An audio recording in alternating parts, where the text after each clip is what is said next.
Samantala, upang hikayatin ang publiko na magbayad ng tamang buwis, Bureau of Internal Revenue idinaan sa music video ang kanilang kampanya.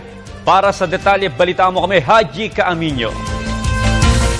Upang maabot ang target na 1.456 trillion pesos na tax collection, idinaan sa isang music video ang bagong kampanya ng Bureau of Internal Revenue para sa tamang pagbabayad ng buwis.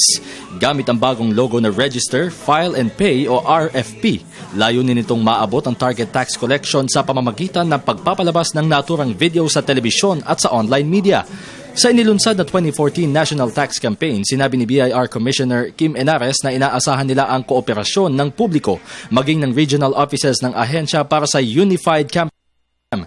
Sa April 15 ang deadline ng pagsusumite ng Income Tax Returns o ITR.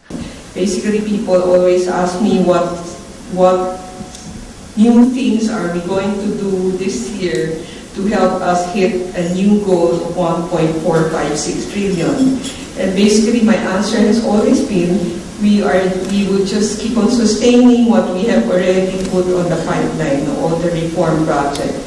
This morning, we have fundraising, and basically, we have 44 projects ongoing, 21 of which are priority projects. We have started a lot of it in 2010 or even prior, and what we're doing now is sustaining it, because I think that's always been the criticism of us in the Philippines in general. We have good ideas, we have good laws, but it's in the implementation that we fall apart. Katuwang ng BIR ang ilang private sector sa kanilang kampanya. Anila, mahalaga ang pagbabayad ng buwis lalo na sa pagpapanatili ng magandang ekonomiya at para sa mga proyekto ng pamahalaan. Tiniyak naman ni Henares na magpapatuloy ang implementasyon nila ng reform projects upang makalikom ng buwis. Binigyang diin din ng BIR ang kahalagahan ng public awareness program kung kaya't sa mga susunod na linggo ay mapapanood na sa telebisyon at maging sa online media ang kanilang campaign advertisement. Para sa Telebisyon ng Bayan, Haji Kaaminyo.